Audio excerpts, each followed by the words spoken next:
अवतार शिरोमणि श्री शचीर्नंदन विष्णुप्रियार प्राणनाथ नदिया बिहारी भगवान श्री श्री गौर हरि चार अपार अनुकम्पाय আমরা সকলেই সমবেত হয়েছি শ্রীমদ্ ভাগবত মহাপুরাণ প্রেম ভক্তির মহাযজ্ঞে। এই শ্রীমদ্ ভাগবত মহাপুরাণ প্রেম ভক্তির যজ্ঞে যারা অক্লান্ত পরিশ্রম করে এখানকার ভক্ত সঙ্গ ঐকান্তিক প্রচেষ্টার মাধ্যম দ্বারা যারা এই যজ্ঞ আয়োজন করেছেন, পূর্ব মেদিনীপুর জেলার না এটা পশ্চিম মেদিনীপুর জেলার অন্তর্গত কি গ্রাম এটা? নাড়াথা গ্রাম নিবাসী ভক্ত সংঘ তারা অক্লান্ত পরিশ্রম করে এই শুদ্ধ ভাগবতীয় কথার ব্যবস্থাপনা করেছে। এই শুদ্ধ ভাগবতীয় কথা শ্রবণ করবার জন্য যে সকল শুদ্ধ হৃদয়ে ভগবত কথামৃত আস্বাদন করবার জন্য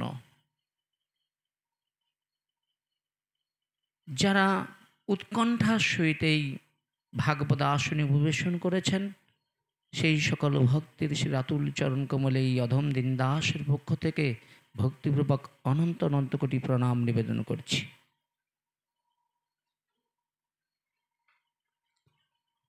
আসুন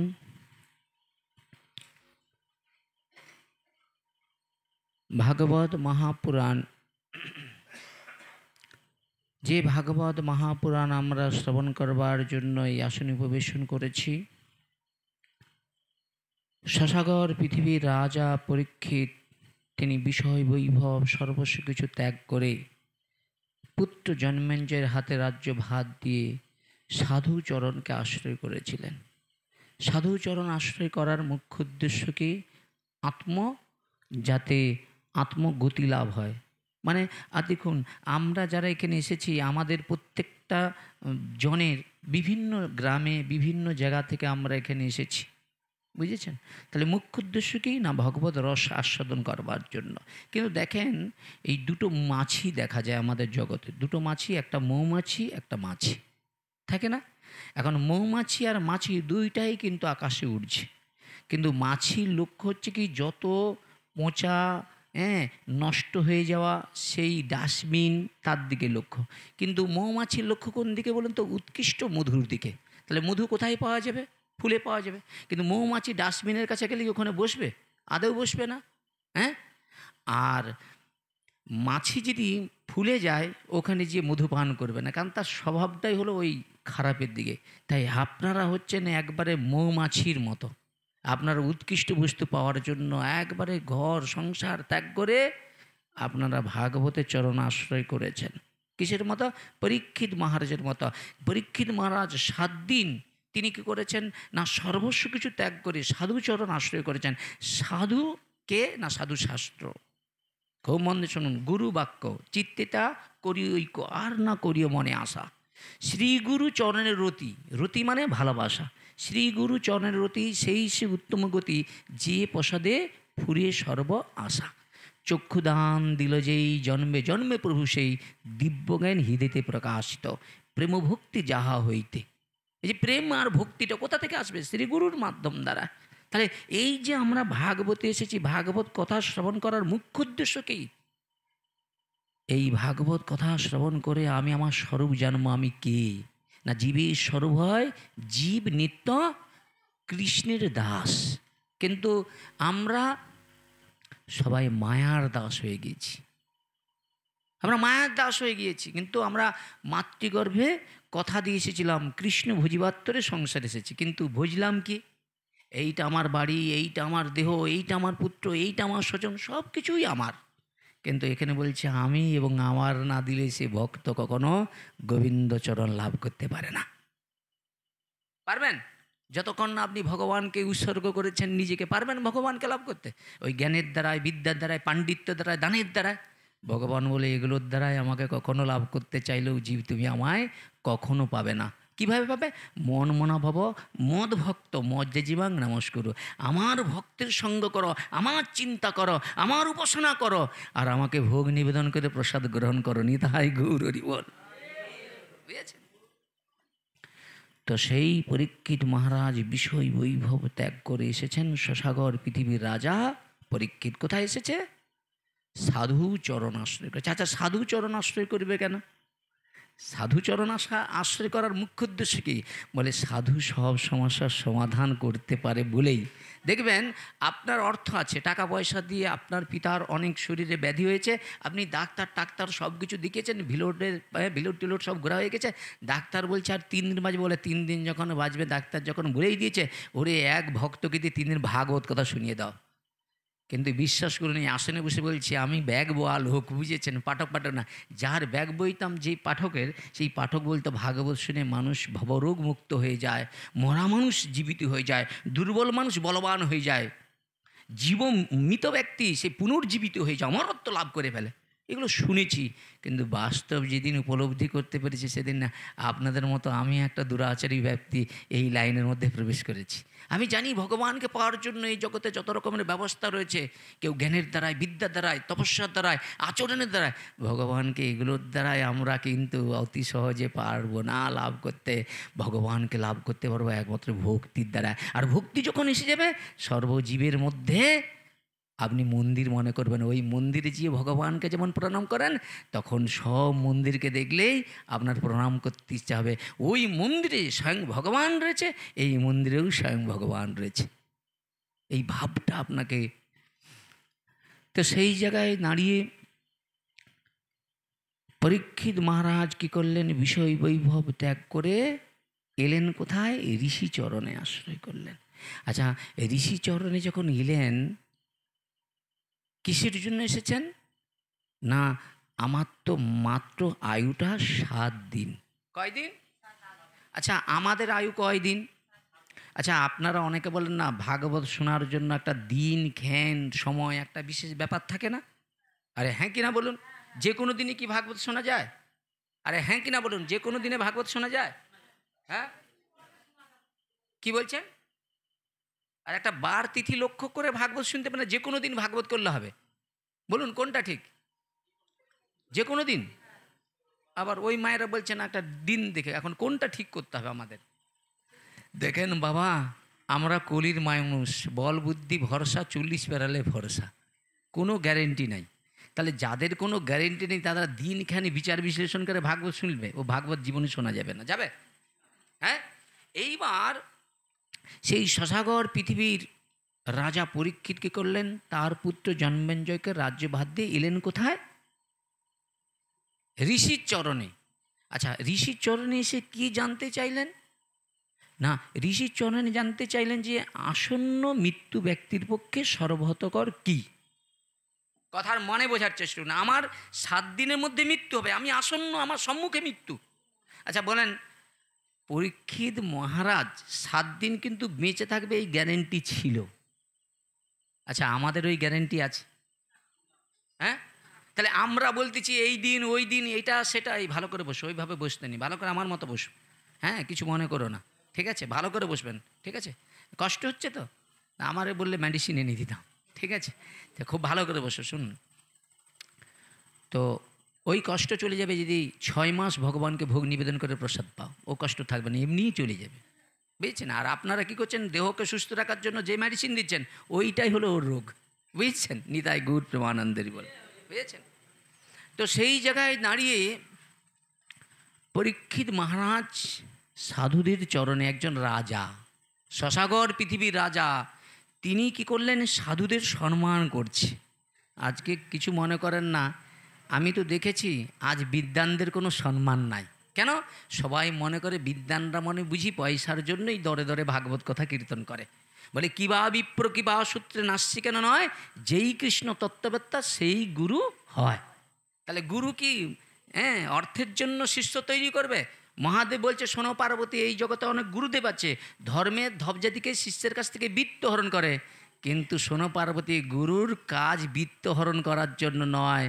গুরু হলো শিষ্যের সন্তান হরণ করে পরম ভগবত প্রেম দান করে, ভক্তি দান করে, যার দ্বারায় এই মায়ার সংসার থেকে উদ্ধার হয়ে গোলক বৃন্দাবন যেন যাত্রী হয়ে যায়। বুঝেছেন? কথা বলো না মা, কথা বললে কিন্তু আমার আলাদা জায়গায় চলে যাব। এই কথা কেন? আবার কথা, কে কথা বলছে?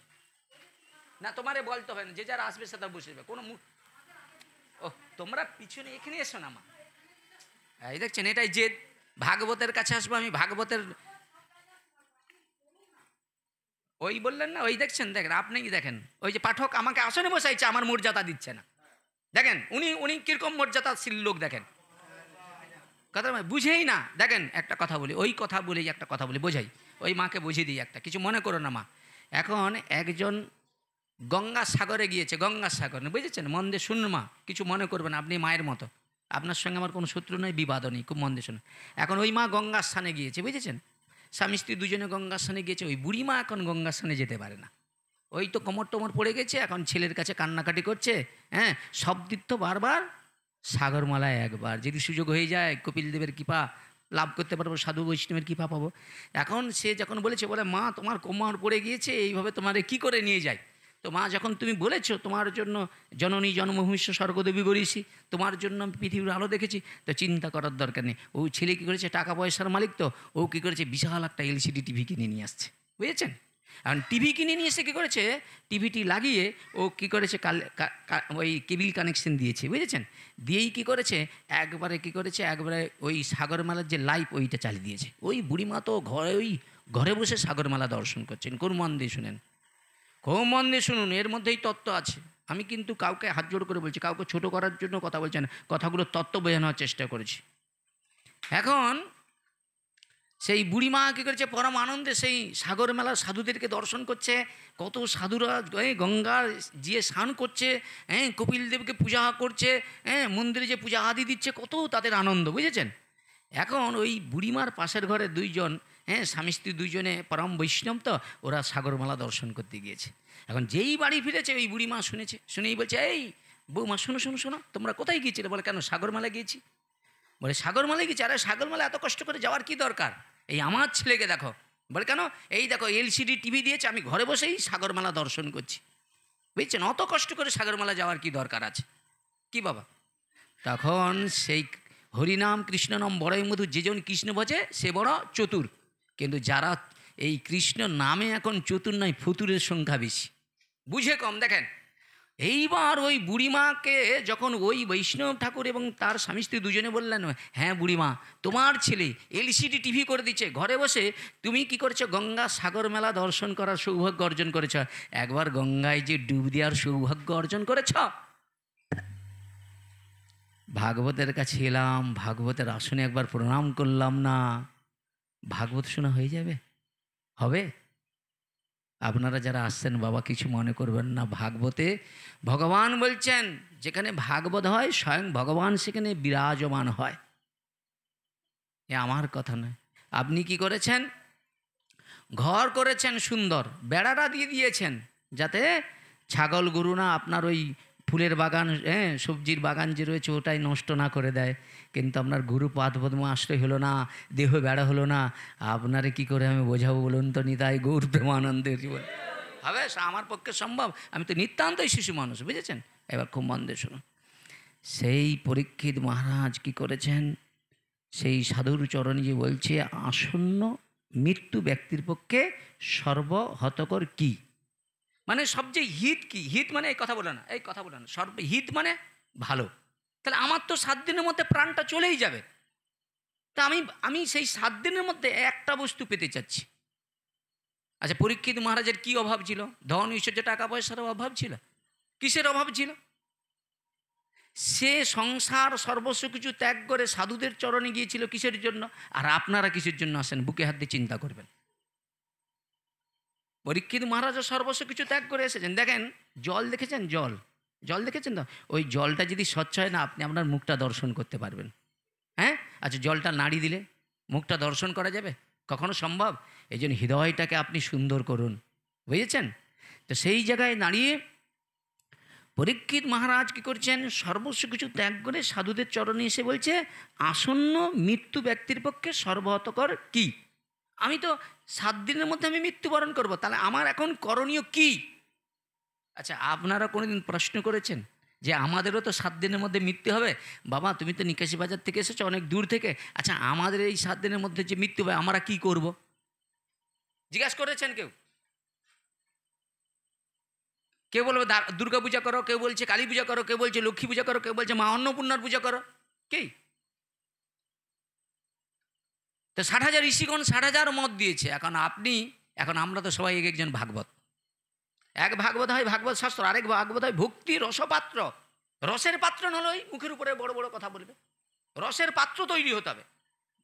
বহিরঙ্গ নিয়ে প্রভু করে নাম সংকীর্তন, অন্তরঙ্গ নিয়ে প্রভু করে প্রেম ও আস্বাদন। সেখানে বহিরঙ্গ লোকের কোনো স্থান থাকবে না। শিবাসের স্ত্রী, সেখানে শিবাসের ঘরে যখন মানে মহাপ্রভু শিবাসের ঘরে, দেখেন আমাকে ভগবান অন্যদিকে ঘুরিয়ে নিয়েছে, যা ঘুরাচ্ছে যখন আমিও ঘুরে যাই একটু, বুঝেছেন। এখন শিবাসঙ্গনে মহাপ্রভুর নাম সংকীর্তন হবে। এখন শিবাস হচ্ছে শুদ্ধ ভক্ত নারদ, যিনি নারদ ছিলেন তিনি শুদ্ধ ভক্ত শিবাস। এখন কলিযুগে ভগবান যে এসেছেন, ওই কলিযুগে নিত্যানন্দ প্রভু হলেন কে বলরাম, সব মানে মহাপ্রভুর একবার প্রিয়জনরা, বুঝেছেন। এখন শিবাস, এখন সেই নারদ ঋষি প্রভুকে বলছে আমি কলিযুগে যেতে পারি প্রভু আপনার লীলাতে, কিন্তু আপনাকে আমার কাছে একটা প্রতিজ্ঞাবদ্ধ হতে হবে। বলে কি প্রতিজ্ঞা? বলে আমার গৃহেতে 1 বৎসর আপনাদের নাম সংকীর্তন করতে হবে, বুঝেছেন। এখন প্রভু কথা দিয়ে এসেছে। এখন সেই গৌরহরি কী করেছেন, শিবাসঙ্গনে 1 বৎসর নাম সংকীর্তন করছেন। ভোরের বেলা কি হয়, একবারে বহিরঙ্গ নিয়ে না একবারে নাম কীর্তন করে, কিন্তু রাত্রিবেলা কি করে প্রভু কি করে, প্রেম ও আস্বাদন করে। তাহলে শিবাসের যে মানে গৃহটা, ওটা হচ্ছে কি কলিযুগের রাস মঞ্চ। খুব মন দিয়ে শুনুন, ওই যে রাস করেছিলেন না ভগবান, কোথায় করেছিল? বৃন্দাবনে। সেই রাসমঞ্চ হচ্ছে শিবাসঙ্গন, বুঝেছেন। এখন সেই মহাপ্রভু শিবাসঙ্গনে কী করে, তার প্রিয় ভক্তদের সঙ্গে রস আস্বাদন করে। এখন শিবাসের কর্ণে একটা আওয়াজ গিয়েছে, শিবাস কান্নার আওয়াজ শুনতে পেয়েছে। এই কান্নার আওয়াজ যেই শুনতে পেয়েছে, শিবাসের গায়ের মধ্যে না একটা হর্ষণ হয়েছে, যে কান্নার আওয়াজটা কোথা থেকে আসছে। ওই কান্নার আওয়াজকে লক্ষ্য করে করে শিবাস গিয়ে দেখে তার স্ত্রী মালিনী কাঁদছে, 2 নয়ন দিয়ে গল গল করে জল পড়ছে। শিবাস ছুটে গিয়ে মালিনীর মুখটা চাপা দিয়ে বলছে, ওরে মালিনী, এই কান্না থামাও, কান্না থামাও, এ কী করছো? বলছে যার ঘরে স্বয়ং অনাদির আদি গোবিন্দ রাধা কৃষ্ণর মিলিত তোর গৌর সুন্দর, আজকে আমার গৃহেতে স্বয়ং ভগবান রয়েছে, আমার পুত্র আজ কি হয়েছে, মারা গিয়েছে। বলছে মালিনী কান্না থামাও, যদি এই কান্না যদি প্রভুর কানে যায়, প্রভুর হরিনাম বন্ধ হয়ে যাবে। আর প্রভুর যদি মনে একটু কষ্ট বেদনা হয়, তাহলে আমরা তার ভক্ত কেমন হলাম? আমরা আমাদের নিজ সুখ বাসনা আমরা সব ত্যাগ করেছি, আমাদের সুখ বাসনাই হলো আমাদের প্রভুর সুখেই সুখী। এই জন্য মা কি করে, সন্তানের সুখেই সুখী। সন্তানের দেখেন, সন্তান যদি রাত্রি 2টার সময় কাঁদে, ওই মা কি তখন স্তনদান দিতে বাকি রাখে? যে তুমি 2টার সময় কান্নাকাটি করছো, তোমার এতবেলা কি স্তনদান করবে? বাবারা সবাই ঘুমিয়ে গেছে, ছেলেটার অনেক কষ্ট যন্ত্রণায় ছটফট করছে। মা সারারাত্রি ধরে ভগবানের কাছে মানত করছে, হে ভগবান আমার কোলের সন্তানটাকে তুমি ভালো করো। সেই মা আজ কাঁদছে। কারণ কি, ভাগবতকে আমরা আশ্রয় করি, ভক্তিকে আশ্রয় করি না, গুরুবর্গের কথা শুনি না। আমরা সবাই টাকার অহংকারে, পাণ্ডিত্যের অহংকারে আমরা গুরু বৈষ্ণবকেও শ্রদ্ধা করি না, বুঝেছেন। সেই শিবাসঙ্গনে যখন সেই মালিনী কি করলেন, মালিনীর মুখে চাপা দিয়েছে। শিবাস বলছে একবারে তোমার কান্না যেন প্রভুর কাছে যায়, আর যদি এই কান্না প্রভুর কাছে পৌঁছে যায়, তাহলে আমি গলায় দড়ি দিয়ে সুরদিনী গঙ্গায় যে প্রাণ বিসর্জন করব। মালিনী হাত জোড়ো করেছে, তুমি কান্না থামা। এই যেই বলেছে, সঙ্গে সঙ্গে শিবাস কী করেছে, একটা চট নিয়ে যে পুত্রের কাছে গিয়েছে চাপা দিয়েছে, যেই চলে গেছে, ঘামটা মুছে কান্না টান্না মুছে চলে গেছে। যেই কী করেছে, প্রভু নাম সংকীর্তন করছে, বলছে শিবাস আজ আমি নাম করছি কিন্তু আমার প্রেম আসছে না কেন? আমি তো নাম করছি, প্রেম হচ্ছে না কেন? আমার মধ্যে সেই প্রেমের মানে প্রেমে যে মানে গদগদ যে ভাবটা, সেটা তো আমার হচ্ছে না। শিবাস তোমাদের কি কোনো বাড়িতে কোনো দুর্ঘটনা ঘটেছে? বলে না না না প্রভু। এই শিবাস তোমার চোখে জল কেন? প্রভু জানো তো, আমাদের গৃহেতে তুমি তো কথা দিয়েছিলে 1 বৎসর নাম সংকীর্তন যোগ্য করবে, আজ সেটা শেষ রাত, আগামী দিন প্রভু তুমি চলে যাবে, সেই দুঃখ সহ্য করতে পারি না বলেই আমার চোখে জল এসেছে প্রভু। দেখেন, সত্য বললো না, মিথ্যা বললো না, গৌণ, বুঝেছেন? শিবাসের চোখে জল দেখে মহাপ্রভু, ভক্তবৎসল ভগবান, ভক্ত চোখের জল দেখে ভগবান কী করলেন, ওখান থেকে ছুটতে শুরু করলেন। মালিনীর কাছে যেই দাঁড়িয়েছে, মালিনী চোখের দিকে মহাপ্রভু যেই চোখটা পড়েছে, মালিনী গল গল করে কাঁদতে শুরুছে। মালিনী, তোমার কি হয়েছে? চোখে জল কেন? বলছে, প্রভু আমার পুত্র মারা গিয়েছে। কোথায় তোমার পুত্র মারা গিয়েছে?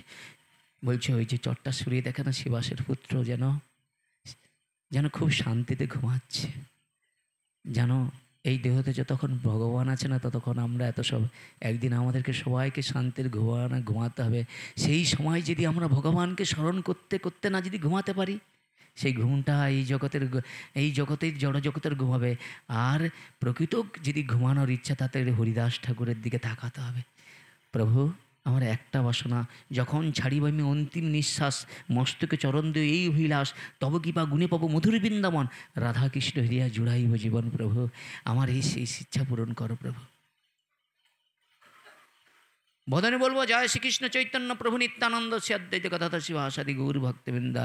হরে কৃষ্ণ কৃষ্ণ কৃষ্ণ হরে হরে, রাম রাম রাম হরে হরে। বলতে বলতেই হরিদাস ঠাকুর মারা গেল। মহাপ্রভু হরিদাস ঠাকুরকে জড়িয়ে বলছে, দেখো দেখো, ভীষ্মের মতো প্রাণ ত্যাগ করেছে। ভীষ্ম ভগবানের দিকে তাকিয়ে ভগবানের স্তবতুতি করতে করতে সেই সরসজ্জায় শুয়ে ভীষ্ম যেমন প্রাণ দিয়েছে, ভক্ত দেখবেন হরিনাম করতে করতে তার এই জোড়া দেহটাকে ত্যাগ করে চলে যাবে। জানেন, আমি যার ব্যাগ বয়ে বয়ে এই লাইনে আসছি, জানেন তো, উনি একটা চেয়ারের মধ্যে বসে বসে নাম করতে করতেই চলে গেছে। মৃত্যু দেখলে আপনাদের মনে হবে ভজন কাকে বলে। ভজনটা দেখতে হবে। আমার যে গুরুদেব, হ্যাঁ, আর আমার গুরুদেবের গুরুদেব, যিনি পরম গুরুদেব, তিনি কাষ্ঠ সমাধি হয়ে প্রাণ ত্যাগ করেছিলেন। কাষ্ঠ সমাধি জানেন? হ্যাঁ, কাষ্ঠ সমাধি জানেন? এই যে ভক্তি সিদ্ধান্ত সরস্বতী ঠাকুর ছিলেন না, ওনার শিষ্য ছিলেন অভয়চরণ দে। আর আমার গুরুদেবের পরম গুরুদেব ছিলেন, তার নাম হলো কুমুদ গোস্বামী। বুঝেছেন? এই কুমুদ গোস্বামীর শিষ্য হচ্ছেন ঋষিকেশ মহারাজ, ওনার শিষ্য। বুঝেছেন? ওই ঋষিকেশ মহারাজের শিষ্য এই অধম। বুঝেছেন? আমি গুরুর কিচ্ছু করতে পারি না। বুঝেছেন? এখন সেই যে গুরুদেব সবাইকে ডাকছে, এই সবাই চলে এসো। শিষ্যদেরকে ডেকেছে, এই সবাই চলে এসো। এই দেখেন, আমি আজ থেকে কিন্তু আর কারোর সঙ্গে কিছু কথা বলবো না, কোনো কিছু আমায় খাওয়ার টাওয়ার আর জাঁচবে না। বুঝেছো? আমি এখানেই বসলাম। বসেই যা বসেছে, একবারে এই যা বসেছে, বসতে বসেই জব করতে করতে করতে করতে দিন চলে যাচ্ছে। যাক, শিষ্যরা যারা দেখতে আসতো, একটু ফলের রস দিত। কোনো এইসব খাদ্যটা তো কোনো কিছুই গ্রহণ করে না। কিন্তু ওই যে গুরুদেব 17-18 দিন অন্তর একবার বাহ্যক্রিয়া হতো, 17-18 দিন অন্তর। আমার গুরুদেব বলে, জানো, আমি যখন ওটা হাতে করে নিয়ে যেতাম, যেন মনে হয় কোন বাগানের পুষ্প তুলে নিয়ে যাচ্ছি, এত সৌরভ। বলছি, ওই গুরুদেব যেই গৃহেতে থাকতো না, এখনও যদি সেই গৃহেতে যায়, যেন মনে হয় চন্দনের গন্ধ ওখানে রয়েছে। এরা এই জগতের মানুষ নয়। এই জগৎ সংসারে উদ্ধার করার জন্য ওই জগৎ থেকে ভগবান এই জগতেই পাঠিয়েছে। নিতাই গৌর প্রেমানন্দের বল। বুঝেছে? শিবাসের পুত্রের দিকে মহাপ্রভুর দৃষ্টি পড়েছে। শিবাসের পুত্রের দিকে তাকিয়ে মহাপ্রভু হচ্ছে, শিবাসের পুত্রকে, এই পুত্র ওঠো। যেই বলেছিস, পুত্রটা না যেন ঘুমিয়েছিল, চোখ দলতে দলতে উঠে গিয়েছে। স্বয়ং ভগবান দেখেন মৃত মানুষকেও ডাকলে উঠে।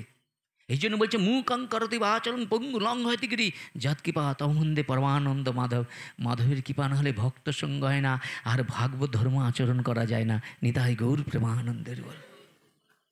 শিবাসের পুত্রকে মহাপ্রভু বলছে, আরে তোমার বাবা মাকে ত্যাগ করে তুমি কোথায় চলে গেলে? বলছে, জানো, যতদিনের এরা আমার বাবা মা ছিল, ততদিন আমি এদেরকে পিতামাতা বলে সম্মান করেছি। এরা আমার আসল পিতামাতা নয়। প্রভু, তুমি আমার পিতা, তুমি আমার মাতা, তুমি আমার বন্ধু, তুমি আমার সখা। বলেই কি করলেন, সেই সন্তান দেহত্যাগ করলেন। আজ একটা দারুণ ঘটনা আপনাদের শোনাব।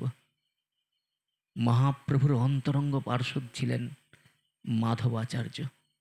আর সেই মাধবাচার্যের স্ত্রীর নাম ছিল সত্যবতী দেবী। ওই সত্যবতী দেবীর একটা সন্তান ছিলেন, তার নাম হলো গৌরাঙ্গ দাস।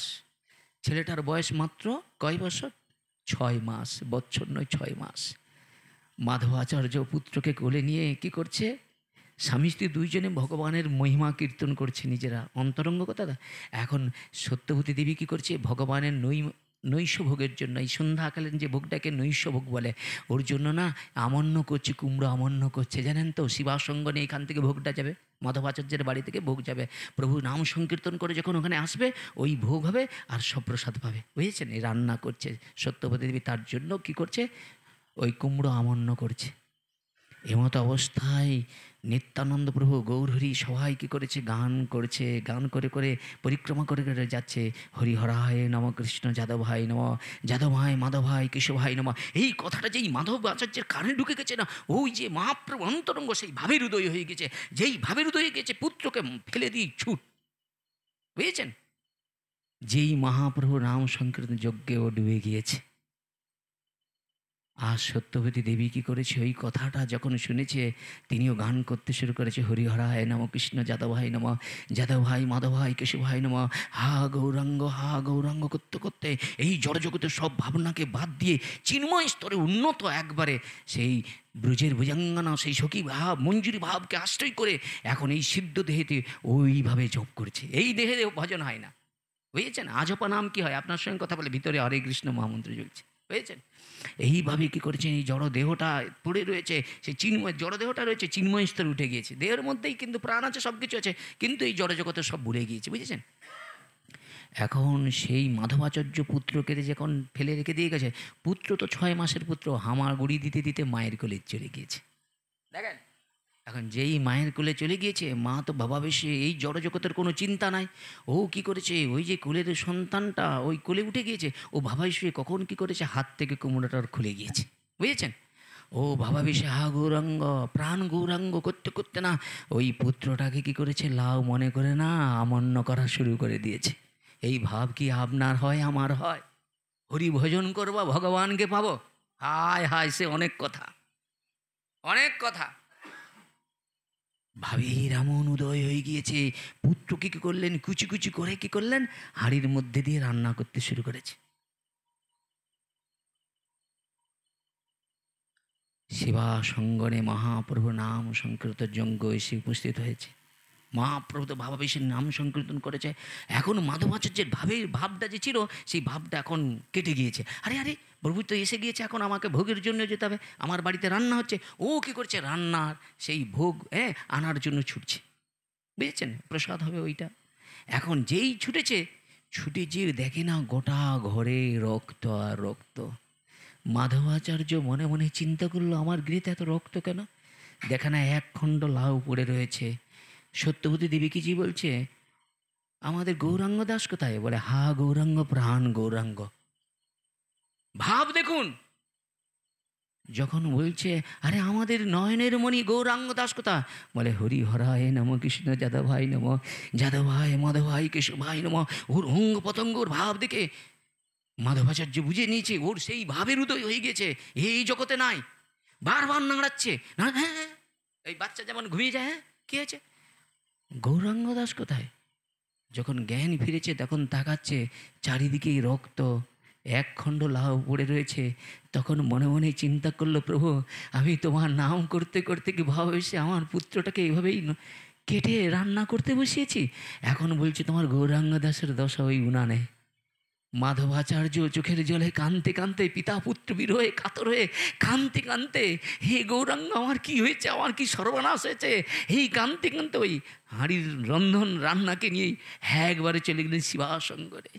শিবাসঙ্গনে গিয়ে রেখে দিয়ে এই কাঁদছে মাধবাচার্য।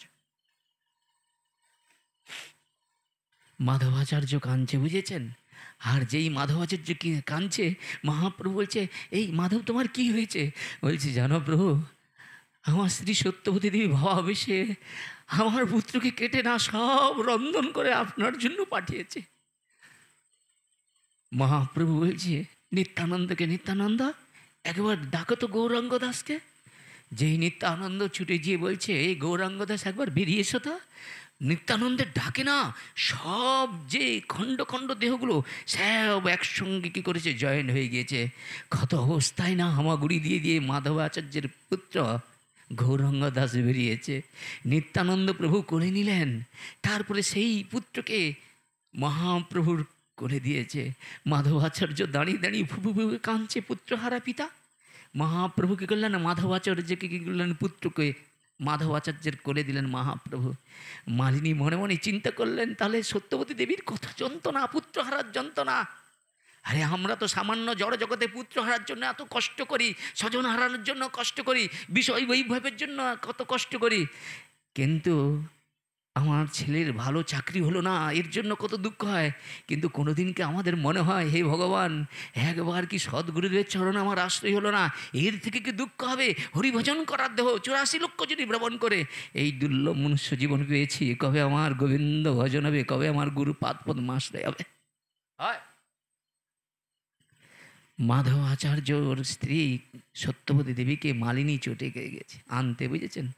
আর মালিনী যেই কি করেছে, মালিনী কী করেছে, ওই সত্যবতী দেবীকে যখন নিয়ে এসেছে মাধবাচার্যের কোল থেকে পুত্রকে, মা সন্তানারা, মা যদি পুত্রকে ফিরে যায় তার মায়ের জানে কত আনন্দ।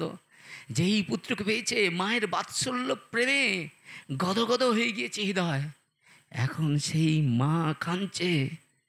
মহাপ্রভু নিত্যানন্দ প্রভু অগণিত ভক্তগণ বলছে, চলো চলো মাধবাচার্য, আমরা কীর্তন যুগে তোমার গৃহেতে আমরা যাব। এই বলে কি করলেন, পুত্রকে নিয়ে কীর্তন করতে করতে একবারে চলে গিয়েছেন মাধবাচার্যের গৃহেতে।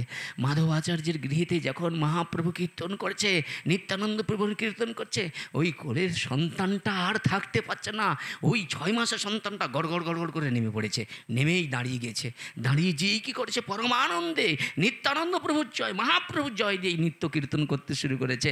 বললো না, ওই যে মুখং করতে 6 মাসের ছেলে দেখেন মহাপ্রভু নাম সংকীর্তনের যুগে নৃত্য করছে, নিতাই গৌর প্রেমানন্দের বল।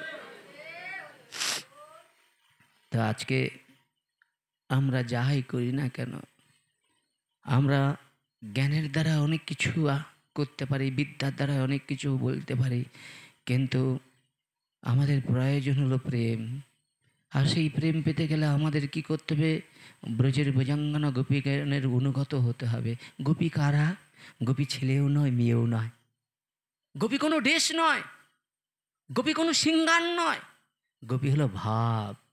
তাই ভাগবতে সবাই আসে, যার ভাবের উদয় হয়, যার ভক্তির উদয় হয়, একবার যদি গোবিন্দ পাওয়ার জন্য একবার যদি অনুরাগ জেগে যায়, হে ভগবান তোমাকে যদি কেউ পেয়ে যায়, তার অপূর্ণতা আর কখনো থাকে না, সেই পূর্ণ ভাগ্যবান হয়ে যায়। নিতাই গৌর প্রেমানন্দের।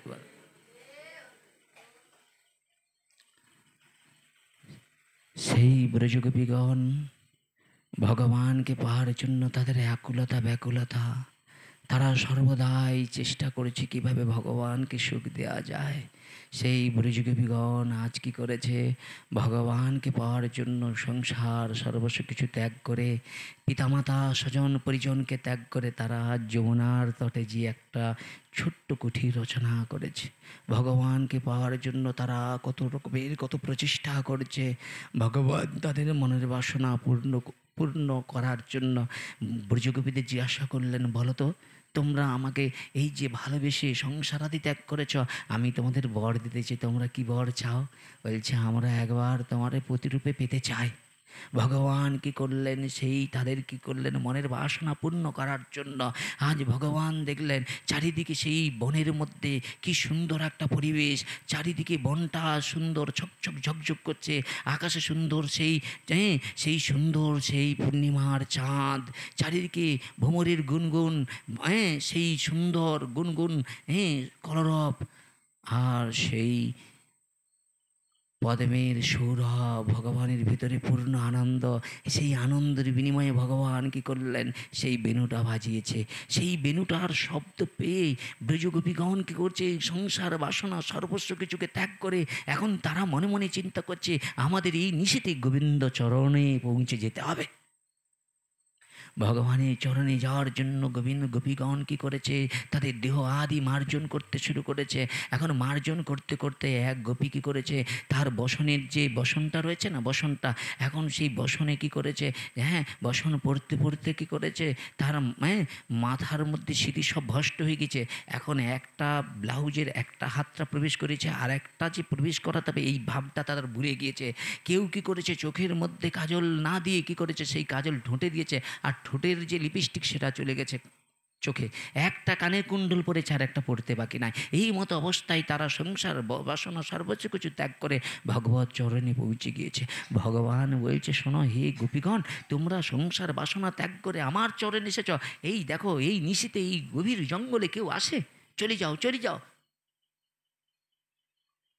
এই কথা শুনে গোপীগণকে যখন এইভাবে ধিক্কার দিচ্ছে, তখন গোপীগণ বলছে, প্রভু একটা কথা বলবো, যে চরণ পাওয়ার জন্য যোগী ঋষিরা কত কত জন্ম ধরে ব্রহ্মচর্য ব্রত পালন করে যে চরণ পাওয়ার জন্য তাদের এত উন্মত্ত, সেই চরণ কোমরে আমরা এসেছি, লজ্জা করে না?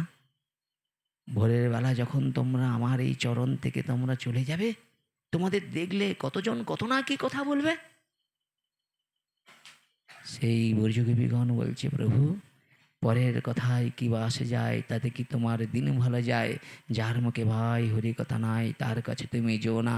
যার মুখে হরি ভুলে যাবে হরি, তার কাছে তুমি যেও না। জানো প্রভু, তোমার কাছে এসেছি কেন জানো প্রভু? আমরা সংসার করেছি, স্ত্রী পুত্র পরিজনের সেবা করেছি, কিন্তু আমাদের মুখ্য উদ্দেশ্য কি? আমাদের দেহ অঙ্গ পতঙ্গ দিয়ে, আমরা সর্ব ইন্দ্র দিয়ে আমরা তোমার রস সুধা পান করব। তাহলে গোপীরা কী করে? তাদের সর্ব ইন্দ্র দিয়ে ভগবানের রস সুধা পান করে। শুধু আমরা কর্ণ দিয়ে যে ভগবানের কথা শুনছি না, গোপীরা শুধু কর্ণ দিয়ে নয়, চোখ দিয়ে, তারা নাক দিয়ে, মুখ দিয়ে, তারা সর্বন্দ্র দিয়ে ভগবানের সব কিছু গ্রহণ করছে, বুঝেছেন?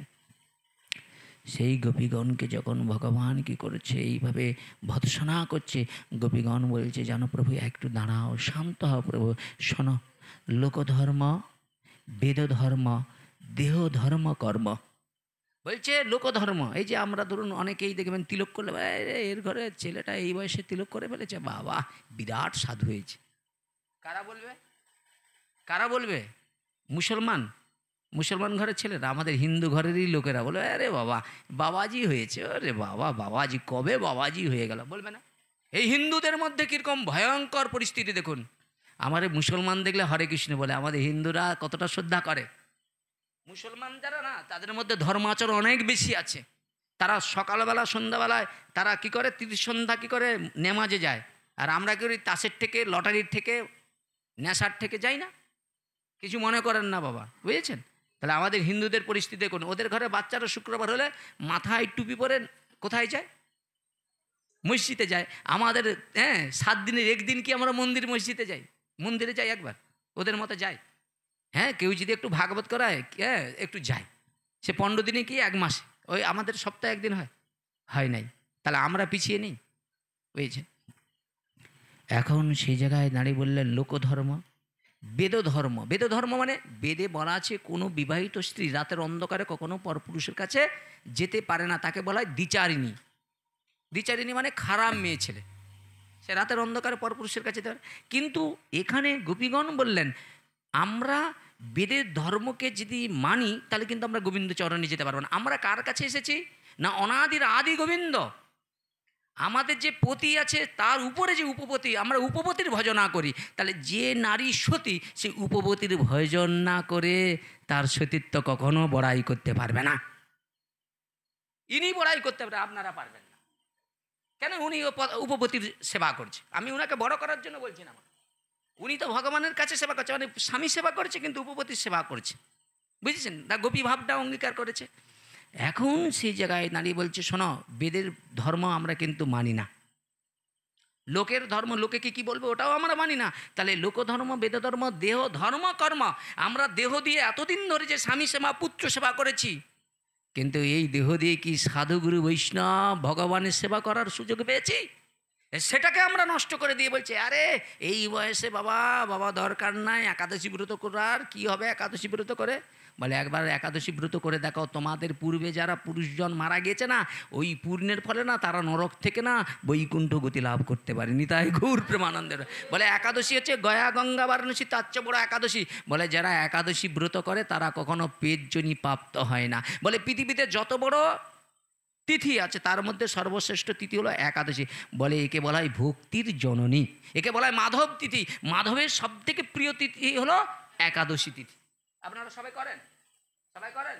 হ্যাঁ, যারা করবেন চরণে ধরে বলছি করবেন বাবা, করলেই কল্যাণ, করলেই কল্যাণ। শ্রবণং মঙ্গলং, শ্রবণ করলেই মঙ্গল। সাধু দর্শন মানে গঙ্গা স্নানের পূর্ণ লাভ হয়ে যায়। তাহলে আপনার গৃহেতে যদি, আপনার বাড়িতে যেদিন সাধু গুরু বৈষ্ণব হবে, আপনার হৃদয়ে একটা পূর্ণ আনন্দ আসে, একটা আনন্দ আসে যে আজ ভক্ত সঙ্গ হবে, ভগবানের কথা শ্রবণ হবে। এই হলো সাধু সঙ্গের মহিমা। তো সেই জায়গায় দাঁড়িয়ে বললেন কি, দেহ ধর্ম কর্ম। তাহলে দেহ দিয়ে আমরা কি করেছি? কর্ম করেছি, স্বজনের সেবা করেছি, প্রিয়জনের সেবা করেছি, রান্না করেছেন। আচ্ছা, আপনারা যে রান্না করেছেন, এই রান্নার দ্বারা কী লাভ হয়? কিছু লাভ হয়? আচ্ছা, রান্না করলে ভগবানকে পাওয়া যায়, আপনারা বিশ্বাস করেন? ভগবত ভক্তি লাভ হয়। বলেন কি করে? বলে যেই দিন আপনার সাধুসঙ্গ হওয়ার পরে ভগবানের সেবার জন্য আপনি বাজার থেকে, ওই যে বাজারটা করে এলো, ওই বাজার করলেও ভক্তি, মানে ভগবানের সেবা হবে, ভক্ত বৈষ্ণবের সেবা হবে, ওটাও ভক্তি। আর এই যে যিনি ওই ভগবানের সেবায় রন্ধনে লাগবে, ওইটা হলো ভক্তি।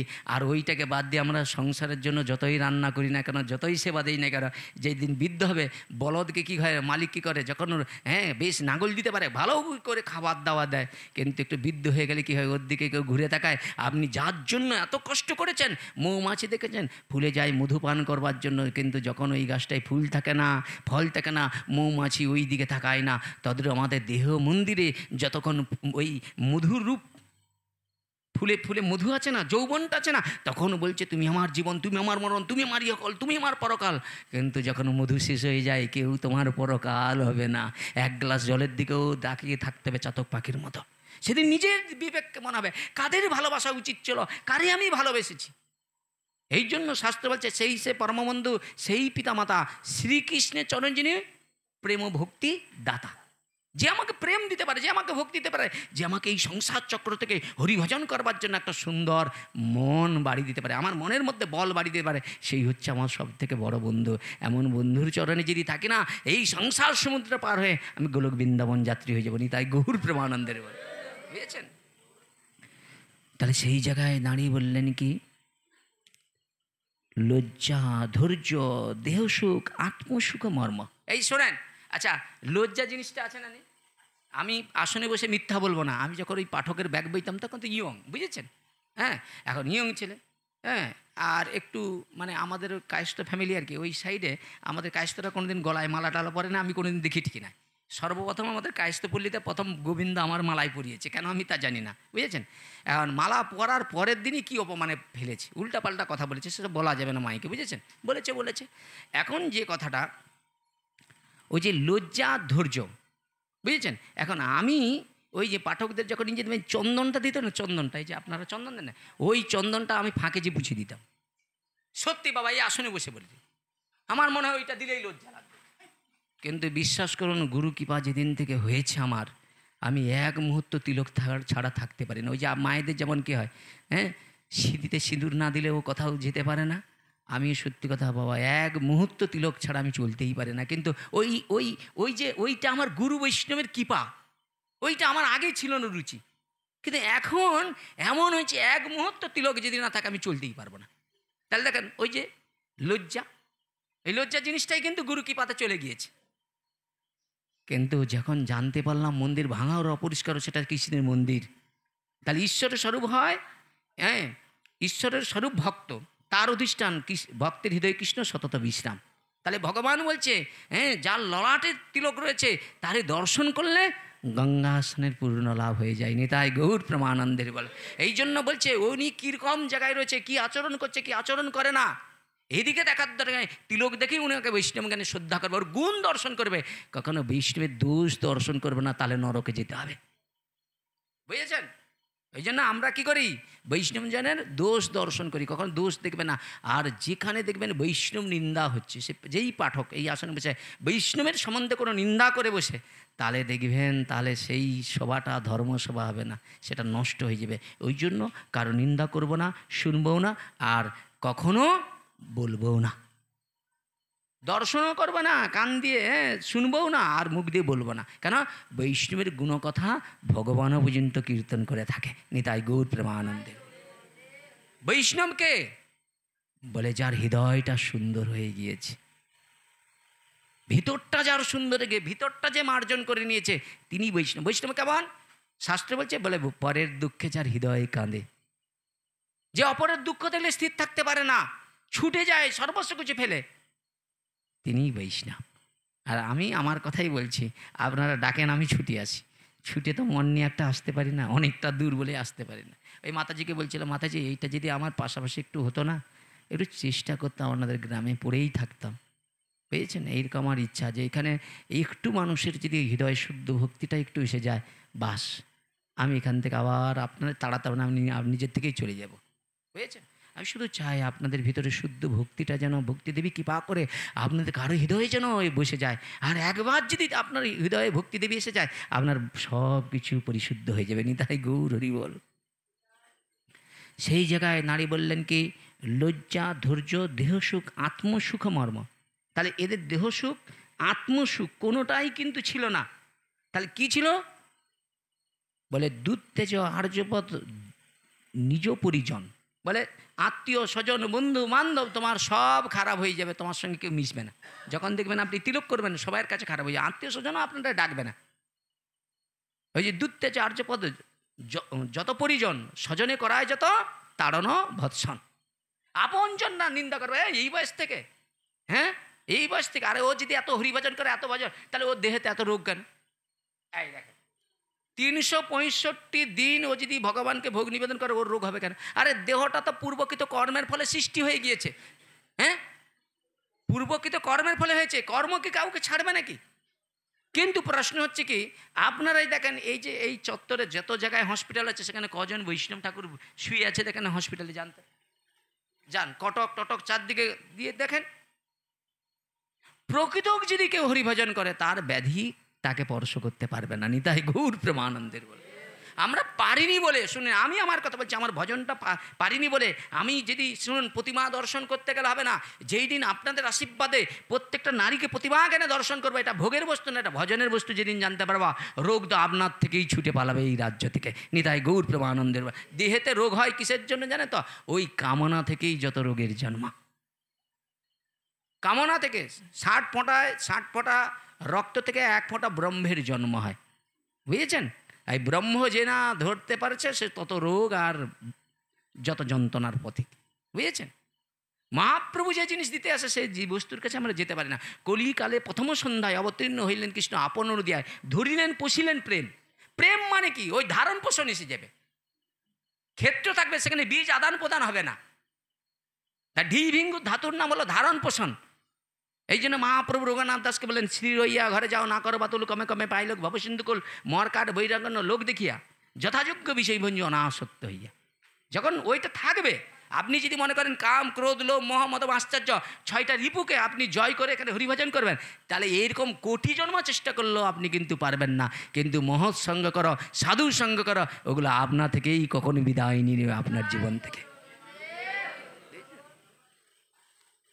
তো সেই জায়গায় বললেন কি, স্বজনে করায় যত তাড়ন ভৎসন। আত্মীয় স্বজন বন্ধু বান্ধব আপনারা কি করবে? ভৎসনা করবে, নিন্দা করবে। সর্বস্ব ত্যাগ করি করে শ্রীকৃষ্ণের ভজন। ওরা আমায় গালি দেও, ওরা আমায় নিন্দা করো, ওরা আমার গায়ে যদি থুতুও ফেলে দেয়, তো ওই ঘরের ওই মালিকটা যদি বিপদে পড়ে আমার শরণাপন্ন হয়, তাহলে আমি সর্বস্ব ভুলে যে যেন ওনার কাছে যে একটু ভাগবত কথা কীর্তন করে ওনার ভব রোগ, আধ্যাত্মিক আদি ভৌতিক এই যন্ত্রণা থেকে যেন বৈকুণ্ঠে যেতে পারে, সেই রাস্তাটা যেন পরিষ্কার করে দিতে পারি। ভগবান এইটুকু তুমি আমার প্রতি কৃপা করুণা করো।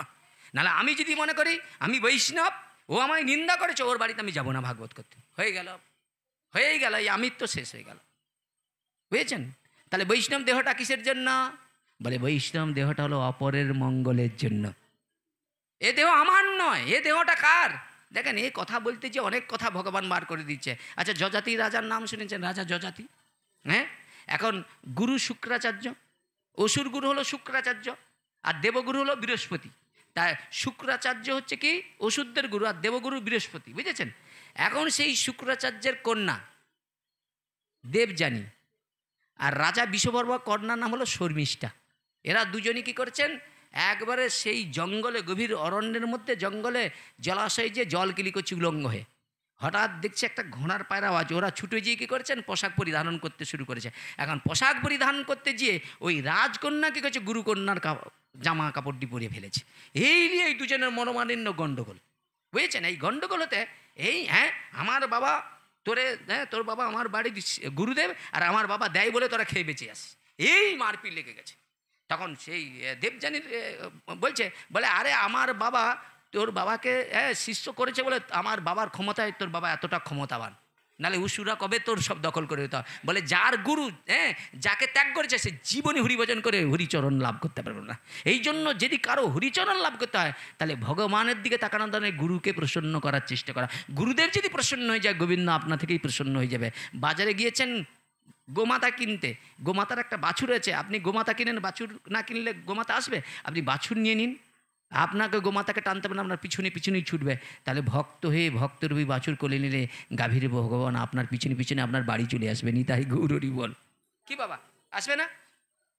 তো সেই জায়গায় দাঁড়িয়ে বললেন, শোনো, যদি কেউ গুরু মানে ভগবানের চরণ অপরাধ করে, ভগবানের চরণ অপরাধ করে গুরু তারে রক্ষা করতে পারে না। কিন্তু কেউ যদি গুরুচরণ অপরাধ করে ভগবান বলছে আমি কিছুই করতে পারি না। খুব মন দিয়ে শুনুন। তাহলে সেই জায়গায় দাঁড়িয়ে কী করলেন, বললেন স্বজনে করায় যত তাড়ন ভৎসন, কৃষ্ণ সুখ হেতু করে প্রেম সেবন। খুব মন দিয়ে শুনুন, আজকে কথাটাকে একটু গভীরভাবে নেওয়ার চেষ্টা করুন। তাহলে কৃষ্ণ সুখ হেতু করে প্রেম সেবন, তাহলে কৃষ্ণ সুখের জন্যই কিন্তু আমার ভজনে আসা। তাহলে আমি নববিধা ভক্তির 9টা অঙ্গের যে কোনো একটা অঙ্গে যাজন করতে পারি। তাহলে আমি মনে করি যদি আমি পরীক্ষিত মহারাজের মতো ভগবানের মহিমা শ্রবণ করতে পারি, তাহলে সবরের শ্রেষ্ঠকে পরীক্ষিত মহারাজ, কীর্তনের শ্রেষ্ঠকে সুখদেব মহারাজ, তাহলে আমি মনে করি যে ব্যাসনন্দন সুখদেবের মতো নিষ্কামভাবে আমি হরিকথা কীর্তন করব। বুঝেছেন? তাহলে এইভাবে নিষ্কামভাবে যদি হরিকথা কীর্তন করি আমি বৈকুণ্ঠ পর্যন্ত যেতে পারবো। কিন্তু ভগবান নিত্য সেবায়, নিত্য যে ভগবানের লীলায় আমি অংশগ্রহণ করতে পারবো না। আমি ওই চন্দ্রার মতো হতে পারবো না, আমি ললিতার মতো হতে পারবো না। তাহলে যারা প্রকৃত সাধন ভোজন করে তারা ভগবানের 5টা ঐশ্বর্যকে কখনো প্রার্থনা করে না, সেই 5টা ঐশ্বর্যকে পদাঘাত দিয়ে ভগবানের কাছে প্রেম আর ভক্তি আর পাওয়ার জন্য চোখের জল ফেলে। নিতাই গৌর প্রেমানন্দের বল। বুঝেছেন? তাহলে এখানে কি বললেন, কৃষ্ণ সুখ হেতু করে, কৃষ্ণ সুখ হেতু করে প্রেম সেবন। তাহলে কৃষ্ণ সুখের জন্য গোপীদের সাজা, চোখে কাজল দেওয়া, এটা কৃষ্ণ সুখের জন্য। এবার বললেন কি, আত্মসুখে দুঃখ গোপীর নাহিক বিচার। তাহলে দেখুন, আমরা যারা এখানে আসছি আমাদের আত্মসুখ আছে, কিন্তু গোপীরা যে ভগবানকে ভালোবেসেছিল তাদের আত্মসুখের কোনো আকাঙ্ক্ষা ছিল না। তাদের একটা কি ছিল, কৃষ্ণ সুখেই সুখী। এইবার এই জায়গা থেকে আমি কিন্তু একটা ভালো লীলার মধ্যে প্রবেশ করব। এতক্ষণ এই সাজাতে গেছে, এখন আপনাদের সময় আছে তো নাকি? হ্যাঁ, কষ্ট হচ্ছে না তো? হ্যাঁ হ্যাঁ, কষ্ট হলে বলবেন বাবা। হ্যাঁ, এইবার আমি কিন্তু সাজাচ্ছি, মানে পাত্রটা আগে সাজাতে হবে, তারপরে তো ভালো জিনিসটা দিতে হবে, কারণ এখানে জলটা তো ধরবে। কি বুঝেছেন? একটু খুব মন দিয়ে শুনুন। তাহলে আত্মসুখে দুঃখে গোপীর নাহিক বিচার, কৃষ্ণ সুখ হেতু চেষ্টা মনোব্যবহার। কি করে কৃষ্ণকে সুখ দেওয়া যায়, আমার ঘরে গোপালকে কিভাবে আমি সুখ করবো সেটা আমার ব্যাপার। আমি প্রতি সেবা করবো, সেই প্রতি সেবা আমাকে শিখতে হবে। কিন্তু সেবা করতে গেলে তোমাকে কি করতে হবে না, 3টা জিনিস মাথায় রাখতে হবে। মাতা মোরে পুত্র জ্ঞানে করণ বন্ধন, অতিহীন জ্ঞানে কর লালন পালন, মোর পুত্র মোর সখা মোর প্রাণপতে, এইভাবে যেই মোরে করে শুদ্ধ ভক্তি। সম্বন্ধ জ্ঞান, সম্বন্ধকে ছেড়ে দিলে আর গোপীদের অনুগতকে ছেড়ে দিলেন আপনি, ওই যতই ভগবানের সেবা করেন সেবা হবে, কিন্তু ভগবান কৃপা লাভ করা যাবে না। যে ভগবানকে বাঁধার জন্য মা যশোদা চেষ্টা করছে, অহংকার করছে, আজ গোপাল তোমারে বাঁধবো, ভগবান বলছে মা কেউ অহংকার করে আমায় বাঁধতে পারে না। মা অনেক চেষ্টা করছে, ব্রজের যত দড়ি আছে সব দিয়ে বাঁধছে, কিন্তু ওই 2 আঙুল বাকি রয়ে যাচ্ছে। যখন ভগবানের করুণা হলো, মায়ের দিকে তাকালো, মায়ের চোখের জল, তখন ভগবান বলছে ও মা আমি সব সহ্য করতে পারি, কারো অহংকার যেমন সহ্য করতে পারি না, কারো চোখের জল দেখলে আমার করুণা হয়। ও মা আমি তোমার বন্ধন স্বীকার করলাম। দেবতারা আদি সেই লীলা দর্শন করছে, ভগবানকে বাঁধছে মা যশোদা, ভগবানকে বাঁধছে ব্রজগোপীগণরা প্রেম ভক্তির দ্বারা। ভগবান আপনার বাড়িতে কত ঐশ্বর্য আছে দেখবে না, ভগবান বিদুরের বাড়িতে যে কলার চপা খেয়ে আসছে, খায় না? হ্যাঁ, কেন? ভগবান কি খায়?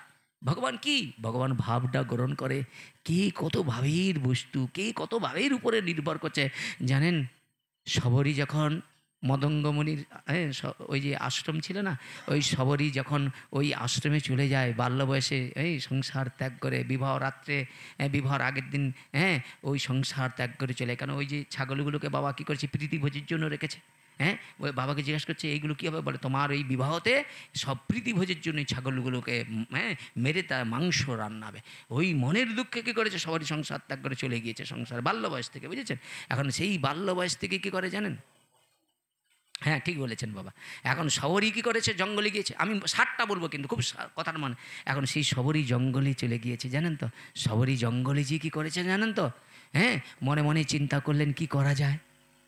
শবরী মনে মনে চিন্তা করে কি করা যায়, সাধু সেবাই হচ্ছে সর্বশ্রেষ্ঠ সেবা।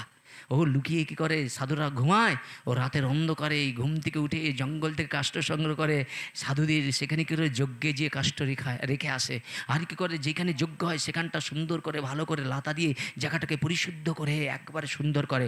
সাধুরা মনে মনে চিন্তা করে কে এইভাবে লুকিয়ে লুকিয়ে কীভাবে এইভাবে সেবা দেয়। আজকে সাধুরা কী করেছে, রাতের অন্ধকারে সবাই কী করেছে, ঘুমানোর ভাব নিয়ে আছে।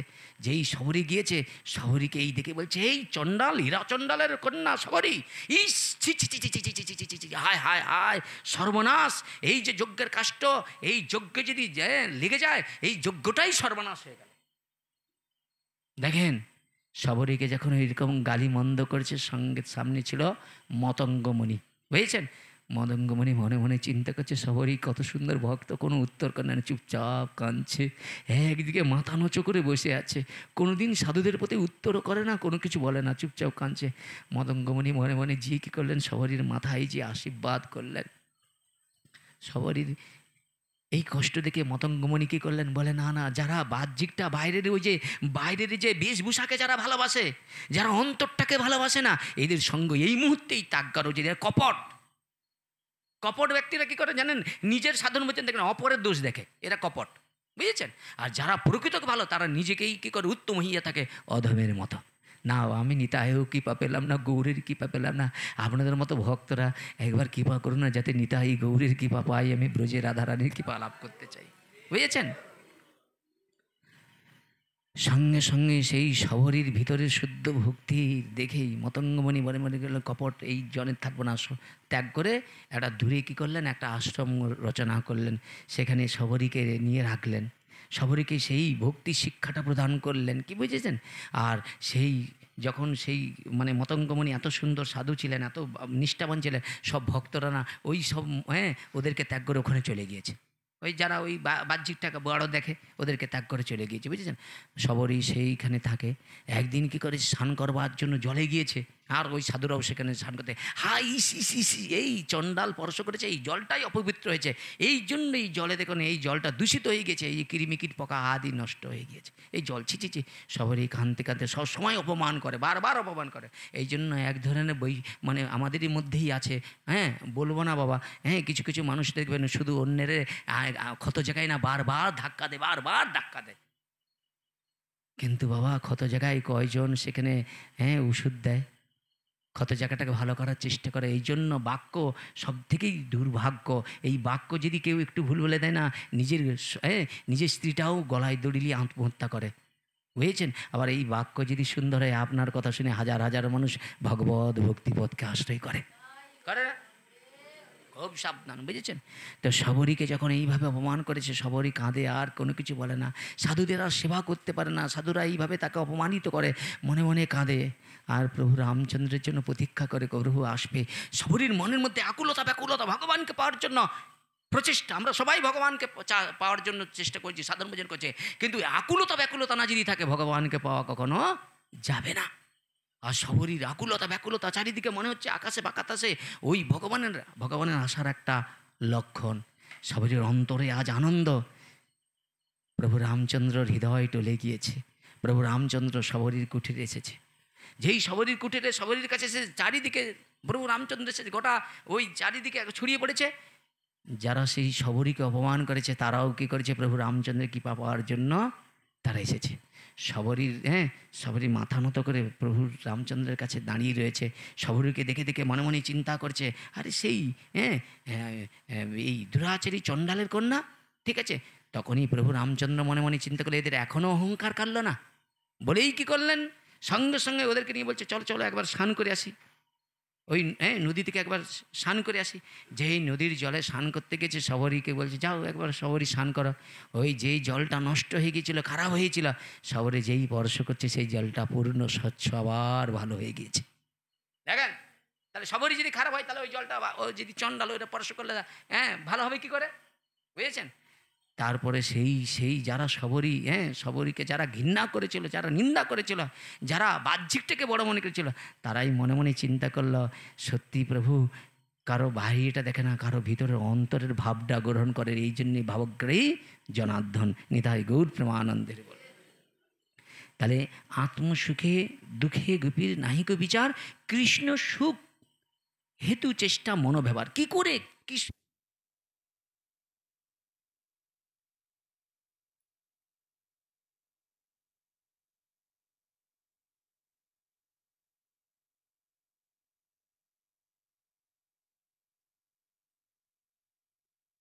আমরা এখন সেই কি করলেন, হরিদাস ঠাকুরের কাছে লক্ষ্মীরা বসে বসে হরিনাম শুনতে শুনতে এখন ভোর হয়ে গিয়েছে।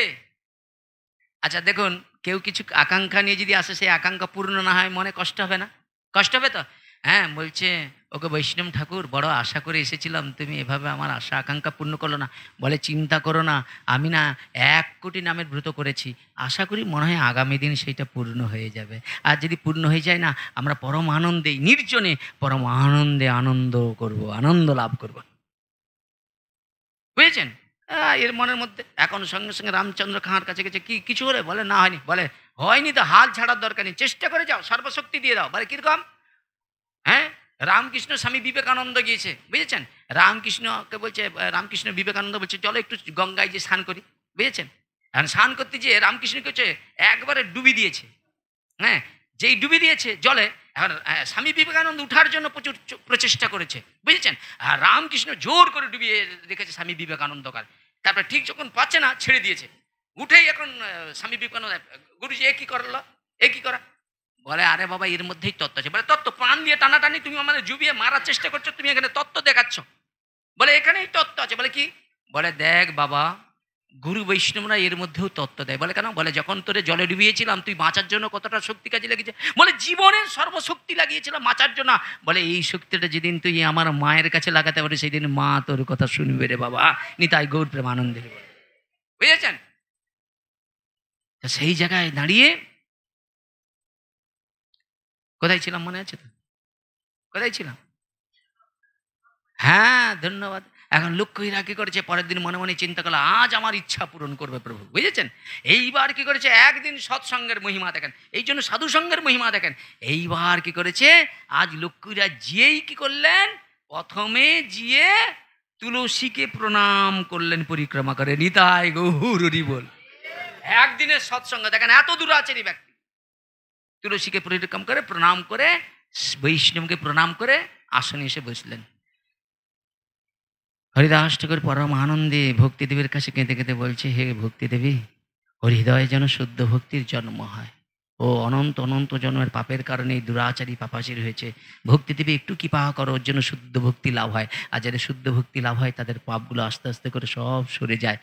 দেখেন, পানা পুকুরে যদি আমি চাঁদের আলো দেখতে যাই হবে, আমার ভিতরে কত কত জন্মের কামনা বাসনা জর্জরিত ওই পানা ভর্তি রয়েছে। গুরুদেব এসে কী করে, ওই পানাগুলো সরিয়ে আমাকে ওই কী করে, ওই আকাশে যে পূর্ণিমার চাঁদের আলোটা সেটা দর্শন করায়। কিন্তু গুরুদেব এসে আমাকে চাঁদের আলোটা দর্শন করালো, কিন্তু আমি অসৎসঙ্গ করে করে আবার পানা পুকুরেই ভর্তি করে দিয়েছি। আমার কাঁদিয়েছে, আর তো দর্শন হবে না। শ্রী গুরুদেবের কৃপার প্রয়োজন, ভক্ত সঙ্গের প্রয়োজন। এখন সেই লক্ষ্মীরা হরিনাম শুনছে, শুনতে শুনতে তার ভাবের উদয় হয়েছে। আর আজকে ভোর হয়ে গিয়েছে। বলছে প্রভু, একদিন নয় 2 দিন ধরে আমায় তুমি এভাবে করেছো। বলে চিন্তা করার দরকার নেই, আগামী দিন নিশ্চয়ই যথাসময়ে আমার নাম পূর্ণ হয়ে যাবে। আর নাম পূর্ণ হয়ে গেলে তোমার মনের বাসনা পূর্ণ করবোই করব।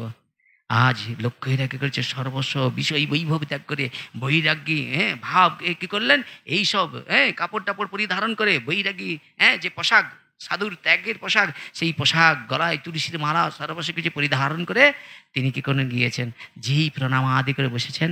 বসার পরে নাম করতে করতে এখন হরিদাস ঠাকুর বলছে, দেখো এখন সকাল হতে অনেক বাকি, এখন আমার না 1 কোটি নাম শেষ হয়ে গেছে, এখন বলো তুমি কি চাও, মনের কি অভিলাষ তুমি আমায় বলো। লোকেরা ছুটে গিয়ে হরিদাস ঠাকুরের চরণ জড়িয়ে কাঁদতে শুরু করেছে, প্রভু বড় অন্যায় করে ফেলেছি। কি অন্যায়? বলে দেখো প্রভু রামচন্দ্র খাঁয়ের কিছু অর্থের জন্য আপনার গায়ে কালিমা লিপ্ত করার জন্য, আপনার ভজন শূন্য করবার জন্য চেষ্টা করেছি, নষ্ট করে ফেলেছি। এখন একটা কথা বলো প্রভু, আমায় কৃপা করুন। বলে তোরে উদ্ধারিতে আমি এই মিনাপুলের জঙ্গলে রয়েছি, তোরে উদ্ধার করবো বলে। কিন্তু শোনো, কৃপা আমি তাকেই করি। বলে কাকে? বলে যে আমার কথা মেনে কাজ করে। বলে কি করতে হবে? বলে আজ থেকে প্রতিজ্ঞা করতে হবে আর কোনোদিন পাপ কাজ করা চলিবে না। দ্বিতীয় কি, এতদিন ধরে যে পাপ অর্থ রোজগার করেছে সেই অর্থ গরিব দুঃখী ব্রাহ্মণে দান করতে হবে। তারপরে সর্বস্ব কিছু ত্যাগ করার পরে আমার চরণে এলে আমি তবে তোমায় কৃপা করুণা করব। লোকেরা সর্বস্ব কিছু সব দান টান করে নৃশংসভাবে এসে হরিদাস ঠাকুর কাছে চাইলেন। হরিদাস ঠাকুর কি করলেন? কি করলেন? বললেন আজ থেকে তোমার কাজ হলো ওই ভক্তি দেবীর সেবা করা আর নাম, বুঝেছেন? হরিনাম করতে হবে, 5 ঘরে ভিক্ষা করতে হবে। দেখবে তোমাকে দেখার জন্য বড় বড় সাধু মহান্ত এই বিনাপুলের জঙ্গলে আসবেই। নিতাই গৌর প্রেমানন্দে, বুঝেছেন? তো সেই জায়গায় দাঁড়িয়ে বললেন কৃষ্ণ সুখ হেতু চেষ্টা মনোব্যবহার, কৃষ্ণ লাগি আর সব করি পরিত্যাগ। তাহলে কৃষ্ণ সুখের জন্য গোপীগণ সর্বস্ব কিছু ত্যাগ করেছে। আচ্ছা বলুন তো, রূপ সনাতন রাজার মন্ত্রী পদ ত্যাগ করেছে। আচ্ছা আমি যে এই আসনে বসেছি আমি কি ত্যাগ করেছি? কিছু আছে? আমি আরো ত্যাগ দিয়ে দূরের কথা, ওখান থেকে তেল পুড়িয়ে আসি, মনে মনে চিন্তা করি আরো কত দিবে। আমার কথা, আমি অন্যের কোনো কথা বলবো না, আমি অন্যের কোনো দোষ, আমার কথা বলছি। কিন্তু ভগবান বলছে শোনো, এই জগতে যারা হরি কথা দান করে তারা এই জগতে 500,000 টাকার দাস নয়। তাদের হৃদয়টা এই জগতে যত বড় দাতা থাকুক তার থেকে বড় দাতা হলেন যিনি হরি কথা দান করে। নিতাই গৌর প্রেমানন্দের। আর আমরা কি করছি? আমি আমার কথা বলছি, আমি হরি কথাকে নিয়ে যা খুশি তাই করছি, মানে বিজনেস করছি। আমি আমার কথা বলছি, অন্য কেউ করে না, আমি করছি। কারণ আমি অন্যের কারো দোষ দেখবো না, আমারটা দেখবো, বুঝেছেন? তাহলে প্রশ্ন হচ্ছে কি, দেখেন যেখানে পরীক্ষিত মহারাজ ব্রহ্ম শাপগ্রস্ত হয়ে যখন হরিকথা শোনার জন্য যখন ওই সাধুচরণ আশ্রয় করলেন, সাধুদের কাছে যখন জানতে চেষ্টা করলেন, সাধুরা বললেন কি একমাত্রই তোমাকে যজ্ঞ করতে হবে, এ বলছে দান করতে হবে, এত সব কিছু বলেছে। কিন্তু ব্যাসনন্দন সুখদেবের যখন আগমন হয়েছে, সুখদেবকে দেখে যেন অকুলে কুল পেয়েছে। তখনই কি করলেন? বলে পাণ্ডবদের বন্ধু কৃষ্ণ বুঝি আমার মৃত্যু লগ্নে তোমাকে পাঠিয়েছে, আপনি জীবমুক্ত যোগীদের পরম গুরু, বলুন না আসন্ন মৃত্যু ব্যক্তির পক্ষে সর্বহতকর কি? তখনই সুখদেব বললেন শ্রবণাং মঙ্গলম। বলে একমাত্র হরিকথা শ্রবণ করতে হবে। হরিকথার মতো ব্রহ্মাজি বলছে এই জগতে যত রকমের সাধন আছে তার মধ্যে সর্বশ্রেষ্ঠ সাধন হলো কেউ যদি ভক্তি সহকারে ভগবানের বাণী প্রচার করে, আর কেউ যদি ভক্তি সহকারে ভগবানের সেই কথা কর্ণ দিয়ে সেই সুধা রস পান করে, এই দুইজনই ভগবানের চরণ লাভ করতে পারে। মিথ্যা হলে আমার বাদ দেবেন, দেখেন মিথ্যা হলে আমার বাদ দেবেন। দেখেন হরি কথা কি করেছেন, এই সুখদেব যখন কীর্তন করছে, পরীক্ষিত মহারাজ শ্রবণ করছেন, শ্রবণ করে না। সুখদেব বলছে আরে দেখেন হে রাজন, আপনি একটু খান, একটু। বলে না, এই দেহকে অনেক ভালোবেসেছি, আমি প্রতিজ্ঞা করেছি এই 7 দিন অনশনে অনাহারে অনিদ্রায় আমি দেহ ত্যাগ করব। দেখেন একমাত্র এই রস যে আস্বাদন করছে, এই রসের সঙ্গে কোনো কিছু আর তুলনা করা যায় না। আপনার মতো বক্তার বদন থেকে যদি কেউ হরি কথা শ্রবণ করে, তার হরি চরণ অনায়াসে পাওয়া যায়। তখনই সুখদেব পরীক্ষিত মহারাজ বলছে আপনার মতো যদি শ্রোতা পাওয়া যায় তারও গোবিন্দ চরণ লাভ করা যায়। কারণ আপনি সত্যি হরি কথা শ্রবণের শ্রোতা, আপনি সর্বস্ব কিছু ত্যাগী, নিজের দেহ সুখটাকেও নষ্ট করে দেন। তাহলে দেখেন কৃষ্ণ সুখ হেতু চেষ্টা মনোব্যবহার, কৃষ্ণ লাগি আর সব করি পরিত্যাগ, কৃষ্ণ সুখ হেতু চেষ্টা শুদ্ধ অনুরাগ। তাহলে কৃষ্ণ সুখের জন্য। এখন সেই জায়গায় দাঁড়িয়ে একটা খুব দারুণ কথা মন দিয়ে শুনুন। সুখদেব তো এসেই পড়ল, সুখদেব বললেন একমাত্র শ্রবণাং মঙ্গলম। আচ্ছা এখানে বলা আছে সুখদেব দুগ্ধ দুয়া, মানে দুগ্ধ যে গোমাতার যে দুগ্ধ ওই সময়টা পর্যন্ত কোথাও তিনি টাইম কাটায় না, গোদহন কালটা তিনি কটায়। আচ্ছা সেই যদি কথা হয়, শাস্ত্র সিদ্ধান্ত কথা হয়, তাহলে সুখদেব ওই 7 দিনে 1 আসনে বসে পরীক্ষিতকে কি করে হরি কথা শুনালেন? বলে সুখদেব এমন শ্রোতা পেয়ে গিয়েছে, তিনি সেই শ্রোতার ভাবের সঙ্গে ওনার ভাব এমন হয়ে গেছে 7টা দিন যে কেটে গেছে উনি জানতেই পারে না। নিতাই গৌর প্রেমানন্দের বল। হরি কথাটাই এইরকম জিনিস, যখন ভাবের উদয় হবে না তখন আপনার সময় সবকিছু চলে যাবে, মনেই থাকবে না, বুঝছেন? তাহলে কৃষ্ণ সুখ হেতু চেষ্টা মনো ব্যবহার, তাহলে কৃষ্ণ সুখের জন্য তাদের চিন্তা। এইবার বললেন আমারে দর্শনে কৃষ্ণ পায় এত সুখ। কারা বলছে? গোপীরা বলছে আমারে দর্শনে কৃষ্ণ পায় এত সুখ। এই সুখে গোপীগণের প্রফুল্ল অঙ্গ মুখ। প্রফুল্ল অঙ্গ মানে বুঝেছেন, আপনি যখন সাধন ভঞ্জন হবে প্রকৃত দেখবেন ভিতর থেকে একটা জ্যোতি আপনার কাছে প্রকাশ হবে। এই জিজ্ঞাসা করে তোর মেয়েটাকে কি খাওয়াস রে? বলে কেন? কৃষ্ণ প্রসাদ। ভাই কৃষ্ণ প্রসাদ এত জ্যোতি কি করে? বলে যেন সূর্যের মতো জ্যোতি বেড়াচ্ছে।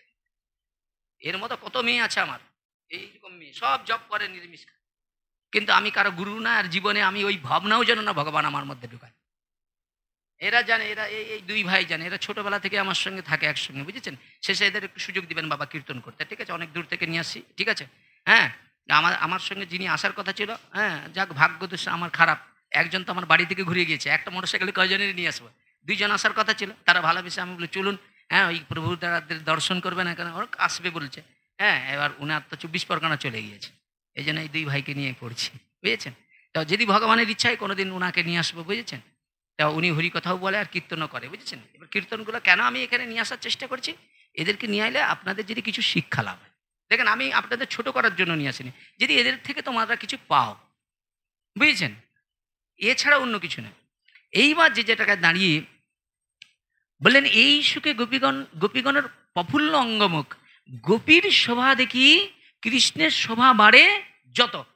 মানে ওর মুখ দেখে আমার আনন্দ হচ্ছে, আনন্দ সুখ হচ্ছে, ও আমার দেখে ওর প্রফুল্ল অঙ্গ বেড়ে যায়। কোনো জন প্রতিযোগিতা হার মানছে না, কোনো পক্ষ হার মানছে না, বুঝেছেন? কিন্তু প্রশ্ন হচ্ছে যখন ভগবান কৃষ্ণ ব্রজেতে এসেছিলেন কিসের জন্য? যদা যদা হি ধর্মস্য গ্লানির্ভবতি ভারতম অভ্যুত্থান অধর্মস্য তৎপানম সেজম্মা পরিত্রাণাং সাধনাং বিনাশত দুষ্কৃতাম ধর্ম স্থাপনার্থে সম্ভব আমি যুগে যুগে। তাহলে ভগবান যখন এসেছিলেন তখন ব্রজ গোপদের নিয়ে যখন তিনি লীলা করছেন, বুঝেছেন? এখন করতে করতে বলছে এই সুবল আজ না আমরা একটু খেলব, বুঝেছেন? তা ভগবানের খেলা নেশায় জেগেছে, এখন খেলতে খেলতে সুবল কি করেছে? হেরে গিয়েছে। এখন সুবল যে হেরে গেছে, কৃষ্ণ বলছে এই এই সুবল শুন শুন শুন, এই আমার কাঁধে নিয়ে চল, অতটা পর্যন্ত নিয়ে চল, ওই মন্দির পর্যন্ত। আর সুবল কি করে? ওইটা নিয়ে যায়, ঠিক আছে? এখন সুবল একদিন কি করছে? এক জায়গায় দাঁড়িয়ে দাঁড়িয়ে কাঁদছে, হে গোবিন্দা আজকেও যেন হেরে যাই। ওইটা এখন কৃষ্ণের কানে পড়েছে। আরে সবাই তো আমার কাছে বলে যারা জিতবে তারা কত ভগবানের কাছে, যারা এই যে এই খেলাটায় যেন আমরা ফার্স্ট হতে পারি, এই পরীক্ষায় যেন ভালো রেজাল্ট করতে পারে, গোবিন্দ তুমি কৃপা করো, করে না? তো এ হারবে কেন? এ তো সবাই ভালো চায়। মা কুন্তি ভগবানের কাছে দুঃখ চাইছে, আর আমরা চাই ভগবান ধনং দিই, যশং দিই, ভার্যং দিই, পুত্রং দিই, যা খুশি আমাদের দিয়ে দাও। তাহলে সে দুঃখ চাইলো কেন? বলে দুঃখ যেখানে গোবিন্দ মাদা আছে সেখানে নিতাই গৌর হরি বল। দুঃখতেই ভগবান, সুখ থাকলে আপনি মনে করবেন সাধনে দেখবেন আপনার যদি কেউ নিন্দা করে, কেউ যদি খারাপ করে, মনে করবেন আমার ভজনটা ঠিক আছে। আপনার যদি কেউ প্রশংসা করে, আপনি মনে করেন ভজনটা আপনার নষ্ট হতে আর 3 মিনিট বাকি আছে। এই জন্য বলছে নাম যশ প্রতিষ্ঠা শুকরের বিষ্ঠা। নাম যশটাকে কখনো আশা আকাঙ্ক্ষা করা যাবে না, যেখানে আপনার যশ কীর্তনে সেখানে যাওয়াই বন্ধ করে দিতে হবে, বুঝেছেন? তার প্রমাণ মাধবেন্দ্রপুরী, যার জন্য গোপীনাথ করলো ক্ষীর চুরি। কার নাম? মাধবেন্দ্রপুরী। সেই ব্রাহ্মণ ঘুমিয়ে আছে, ভগবান ঘুমাচ্ছে না, ভগবান ব্রাহ্মণকে জাগিয়ে দিয়েছে। উনি কাউকে মানে কি অযাচক ভাবে যেচে কেউ দিলে খায়, নালে কিন্তু কারো কাছে হাত পাতে না। বৈষ্ণব কিরকম দেখুন, বুঝেছেন? এখন ভগবানের যখন সেবা হচ্ছে, বলছে কি হচ্ছে? বলে যে এখানে ক্ষীরকেলি হয়। বলে আচ্ছা আচ্ছা, মনে মনে চিন্তা করলে যেতে এটা আমি পেতাম, আমার গোপালকে সেবা দিতাম। হায় হায় হায় হায়, কি বড় অপরাধ করেছি। হ্যাঁ, ভগবানের সেবা হলো না, তার আগে আমি এইটা বলে ওখান থেকে চলে গিয়ে হাট চালায় বসে বসে ভগবানের মহিমা জপ করছে। এখন জপ করতে করতে স্বয়ং ভগবান কি করেছে, ওই যে মন্দিরে যে পুরোহিত ছিল ওই মন্দির বন্ধ করে শয়নে গিয়েছে। স্বয়ং ভগবান ওই কি করেছে না, সেবকের স্বপ্নের মধ্যে এসে বলছে এই সেবক উঠো উঠো উঠো, আমার ভক্ত হাট চালায় না খেয়ে দিয়ে বসে আছে, আমি এখনো ঘুমাতেই পাচ্ছি না। আমার ভক্ত না খেয়ে থাকলে আমি কেমন করে ঘুমাই, বুঝেছেন? তা দেখবেন আপনার বাড়িতে কোনো ছেলে যদি বাইরে থাকে সবাই ঘুমিয়ে যায়, মায়ের চোখে ঘুম আসে। তাহলে ভগবান তো মা, এই জগতে ভগবানের মতো মা আছে? হ্যাঁ, এই জগতে ভগবানকে যদি কেউ মা মনে করে, বন্ধু মনে করে, এর থেকে বড় সখা মনে করে, হ্যাঁ এর থেকে বড় কিছু আছে? এখন সেই জায়গায় ব্রাহ্মণ স্বপ্নেতে বলছে আমার সেবক ওইখানে হাট চালায় বসে বসে আমার নাম জপ করছে, দেখো আমি আমার মায়ার দ্বারাই না তোমার অলক্ষ্যে দ্বাদশ পাত্রের একটা পাত্রকে আমি চুরি করে আমার অঞ্চল ধরার নিচে রেখেছি। ব্রাহ্মণ বলে এটা স্বপ্ন না সত্যি রে বাবা, এতদিন ধরে তো কোনোদিনই স্বপ্ন টপ্ন দেখিনি বাবা।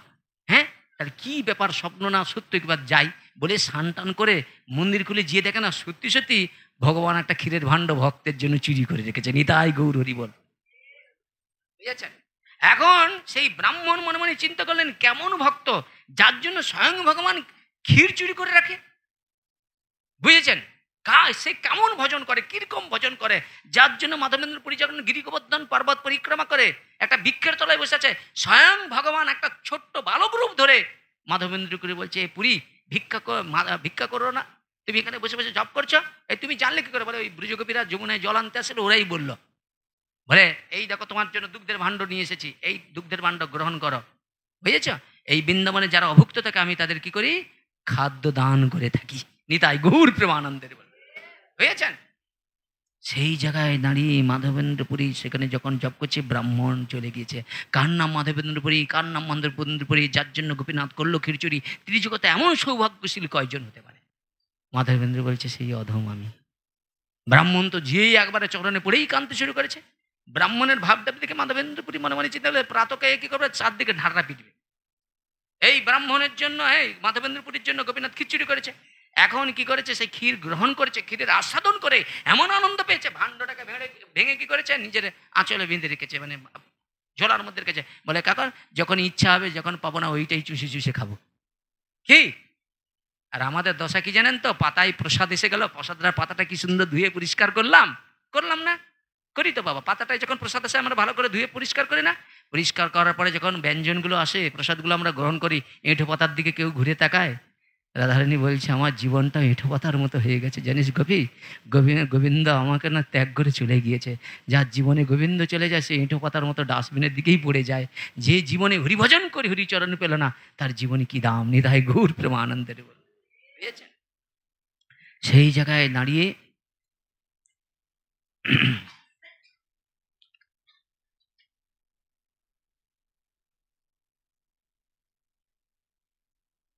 আমার ইন্টারনেট কানেকশন কেটেছে মাঝে, যে কিছু মনে করুন না বাবা, কিন্তু তারই ইচ্ছা, তার তিনি বলাই বলি। আমি কিন্তু বক্তা না, বক্তা স্বয়ং ভগবান। আমার বক্তার আসনে বসে দিন, বক্তা আমি নয়, বক্তা তিনি। বুঝেছেন? তো সেই ভগবান কি করলেন না, সুবলের মনের চিন্তা, মনে মনে চিন্তা করলেন, সুবল কেন আজকে হারার কথা চিন্তা করছে। আর সেই হারার চিন্তা করেই যখন ভগবান কি করলেন, লীলাটা ঘুরিয়ে ভগবান আজ হেরে বসেছে। এখন বলছে, এই কানাই, এতদিন ধরে দেখ আমি কত হেরেছি, তোকে কাঁধে করে কত কষ্ট করে ঘাম ঝরিয়ে তোরে নিয়ে গিয়েছি, আজ তুই হেরেছিস, একবার আমায় কাঁধে চড়াবি না? বলে, মাথা খারাপ নাকি? বলে, এই তুইও গোয়ালার ছেলে, আমিও গোয়ালার ছেলে, তুই কোন বড় লোক? তুই আমি সমান। যে ভগবান যাকে ব্রহ্মাদিস, হ্যাঁ, দেবতাগণ যার চরণ পাওয়ার জন্য কোটি কোটি জন্ম ধরে তপস্যা করছে, সেই ভগবান আজকে কি করে দেখেন, সুবলকে কি করছে? কাঁধে নিচ্ছে। ভগবান কার কাছে মানা? বলে, যারা এই সম্বন্ধযুক্ত হরিভজন করে। তাহলে ভগবানের সঙ্গে ব্রজ মানে ব্রজ সখাদের যে সম্বন্ধ, এই সম্বন্ধ তত্ত্বের কাছে ভগবান হারিয়ে যায়। বুঝেছেন? তখনই কি করলেন, সুবলের চরণটা ভগবানের হৃদয় স্পর্শ করেছে, ভগবানের ভাবের হৃদয় হয়েছে। ভক্ত চরণ স্পর্শ করেছে, ভগবানের চোখ দিয়ে গল গল করে অশ্রু বিগলিত হয়েছে, সুবলের চরণে পড়েছে। বলছে, এই কানাই নামা, তোর কষ্ট আমরা সহ্য করতে, তোর এরই মধ্যেই তোর ঘেমে তোর জল বুঝি, ঘামের জল আমার চরণে পড়েছে না। তখন ভগবান কানাই কি বলছে, এবারে সুবল, তোর একটা চরণ পেয়ে যে আমার সুখ হচ্ছে, তোর আরেকটা চরণ বাড়া। যেই দুখানা চরণ দিয়েছে ভগবান, সেই দু চরণটাকে জড়িয়ে ভক্তের যে চরণের যে প্রেম মাধুর্য, ভগবান সেটা আস্বাদন করে তার পরম আনন্দ থেকে আনন্দ বর্ধিত হচ্ছে। ভগবান এই আনন্দ পাওয়ার জন্য ভগবত তত্ত্ব হারিয়ে দিয়েছে। সেই রাধাভাব লইয়া কৃষ্ণ অবতার যুগধর্ম নামকে প্রেম করিলেন প্রচার। সেই ভাব অঙ্গীকার করলেন, রাধা ভাব কৃষ্ণ ম্যাম আপন মাধুরী তিন মাঞ্চাপুরতে এলেন গৌরহরি। ভগবান গীতাতে বললেন, যে যথামাং প্রবদ্ধন্তে তাং তাতে ভবজম, যে যেভাবে আমাকে ভজন করবো আমি তাকে সেভাবে কৃপা করব। কি বাবা, ভগবান তো গীতাতে বলেছে। এরপরে বললেন, সেই প্রতিজ্ঞা ভঙ্গ হইল গোপীর ভজনে, তাহার প্রমাণ কৃষ্ণ শ্রীমুখ বচনে, হে গোপীগণ, তোমরা যেভাবে সংসার বন্ধন ত্যাগ করে আমার সেবা করেছ, ব্রহ্মার আয়ুকাল আমি যদিও বা পাই, তথাপি শুধিতে ঋণ মোর সাধ্য না। ব্রহ্মার আয়ুকাল মানে কি? সাধারণ সত্যতেতা তাপর কলি চারি যুগ জানি, চারি যুগে এক দিব্য যুগ মানি, ৭১ চতুর্যুগে এক মন্বন্তর, ১৪ মন্বন্তরের ব্রহ্মা দিবস ভিতর। ভগবান সেই ঋণ শোধ করবার জন্য সেই ব্রজের ভগবান শ্রীকৃষ্ণ কি করলেন না, সেই রাধা ভাবকে অঙ্গীকার করে তিনি পাত্র অপাত্র বিচার বিশ্লেষণ না করে সেই প্রেমটা, রাধা প্রেমটা অকাতরে দান করে দিয়ে গিয়েছে। আজকে সেই দাতার আসনে বসেছি, দান করবো কি? আপনারা দিলে আমার চলেনি, তাই গুরুরি বল, আমার প্যাজ নেই, আমি প্যাজ মারবো না, বুঝেছেন? তো সেই জায়গায় দাঁড়িয়ে বললেন কি, গোপীর শোভা দেখি কৃষ্ণের শোভা বাড়ে যত, কৃষ্ণের শোভা দেখি গোপীর শোভা বাড়ে তত। এইবার বললেন আত্মন্দ প্রীতিমাঞ্ছা তারে বলে কাম, কৃষ্ণেন্দ্র প্রীতিমাঞ্চ ধরে প্রেম নাম, কাম প্রেম দুহাকার ভিন্ন লক্ষণ, লোহার হেম জ্বলছে বিলক্ষণ। বুঝেছেন? তাহলে এই কাম প্রেমের মধ্যে পার্থক্য কি? বলে চারিকাল নাহি করি প্রেম ভক্তি দান। ভগবান বিচার করল চারিকাল আমি করি প্রেম ভক্তি, কখনো দান করি না। এরকে সত্য চলে গিয়েছে, ত্রেতা চলে গিয়েছে, দাপর চলে গেছে, এই কলিকাল আসে আমি কোনো যুগে প্রেম দান করি না। তাহলে সত্য গেছে ২৮টা, তাহলে চিন্তা করুন কতবার আসছে আর গেছি। ত্রেতা চলে গেছে ২৮টা, দাপর চলে গেছে ২৮টা, ২৭ নম্বর থেকে ২৮ নম্বর কলি পড়ল। বুঝেছেন? তাহলে বললেন কি, চারিকাল নাহি করি প্রেম ভক্তি দান, ভক্তি বিনা জগতে নাহিক অবস্থান। দেখুন ব্যাসদেব এত গ্রন্থ রচনা করলো, এত গ্রন্থ মৈথন করলো, তিনি কিন্তু মৈথন করেও সুখ পাচ্ছে না। বুঝেছ? তাহলে কুরুক্ষেত্রের যুদ্ধে অর্জুন বলছে, হে সখা, আমার বিপক্ষে কারা যুদ্ধ করবে, তুমি রথটা নিয়ে চলো। বুঝেছেন? রথটা যেই নিয়ে ভগবান পৌঁছে গিয়েছে, হ্যাঁ, মহান আচার্যগণ বলছে, হ্যাঁ, যাকে পাওয়ার জন্য কোটি কোটি জন্ম তপস্যা করে যোগী ঋষিরা, সেই অর্জুন ভগবানকে উপদেশ করছে, আর ভগবান তার কথায় রথ নিয়ে চলে যাচ্ছে। তাহলে অর্জুনের সঙ্গে ভগবানের কিরকম সম্বন্ধ? বুঝেছেন? আচ্ছা, অর্জুনের মাথায় ছাতা, ভগবানের মাথায় কিছু নাই। তাহলে ভগবান বড় না ভক্ত বড়? ভগবান বড় না তার নাম বড়? ভগবান বড় না ভক্তি বড়? বলে ভগবান বললো, যদি কেউ ভক্তি আশ্রয় করে আমি তার কাছে দুর্বল হয়ে পড়ি, নিতাই গৌর প্রেমানন্দে হরি বল। ভক্তির কাছে ভগবানও দুর্বল হয়ে যায়। বলছে নাহং তিষ্টামি বৈকুণ্ঠে যোগিনং হৃদয় শুভা, মদ ভক্ত যত্র গায়ন্তি তত্র তিষ্টামি নারদ। আমার ভক্ত যেখানে আমার মহিমা কীর্তন করে, বলে স্বয়ং সেখানে ব্রজগোপীগণ এবং রাধারানী স্বয়ং প্রকটিত হয়ে আমার লীলা রস আস্বাদন, রসসুধা আস্বাদন করে, প্রেম সে বলে নিতাই গৌর প্রেমানন্দের। বুঝেছেন? তাহলে বললেন কি, চারিকাল নাহি করি প্রেম ভক্তি দান, ভক্তি বিনা জগতে নাহিক অবস্থান, সকল জগতে মরে করে বিধি ভক্তি। বিধি ভক্তি মানে ভগবান, ভগবান ওটা বিধি। বিধি মানে বুঝেছেন, ওর হাতে খাবো না, এর হাতে খাবো না, ওটা ছুঁয়ে দিলে আমার নষ্ট হবে, ওগুলো থাকবে। থাকবে কেন থাকবে এটা জানতে হবে। বলে দেখো, পরীক্ষিত মহারাজ যে মাতৃগর্ভে